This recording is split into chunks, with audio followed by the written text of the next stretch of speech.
ছোট্ট নুসরাতের বয়স ৮ বছর। সে গ্রামের একটি ছোট্ট সবুজ মাঠের পাশে থাকে। তার সবচেয়ে প্রিয় বন্ধু হল তাদের গরু, মায়া।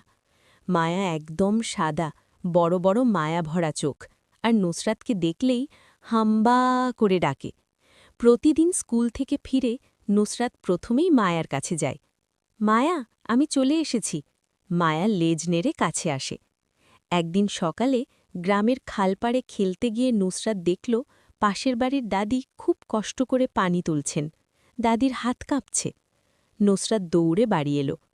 মায়া, আমরা কি দাদিকে সাহায্য করতে পারি?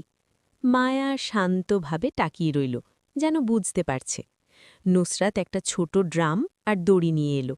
সে ভাবল মায়ার গলায় ড্রাম বেঁধে ধীরে ধীরে খাল থেকে পানি আনা যায়। দাদি বললেন, আরে মা, এটা পারবে? নুসরাত হাসল। চেষ্টা করলে সবই পারা যায়। মায়া ধীরে ধীরে হাঁটতে লাগল। নুসরাত সাবধানে পাশে পাশে। অল্প অল্প করে তারা কয়েকবারে দাদির জন্য পানি এনে দিল। দাদির মুখে বড় হাসি ফুটল। তোমরা সেদিন বিকেলে আরও একটি ঘটনা ঘটল। গ্রামের ছোট্ট রাহাত কাঁদছে। তার রং পেন্সিল হারিয়ে গেছে। নুসরাত জিজ্ঞেস করল, কোথায় রেখেছিলে? রাহাত বলল, মাঠে। নুসরাত আর মায়া মাঠে গেল। মায়া ঘাস শুকতে শুকতে এক জায়গায় থামল। ঘাসের ভেতর লাল একটা বাক্স দেখা যাচ্ছে। ইয়ে, পেয়ে গেছি! নুসরাত খুশিতে লাফ দিল।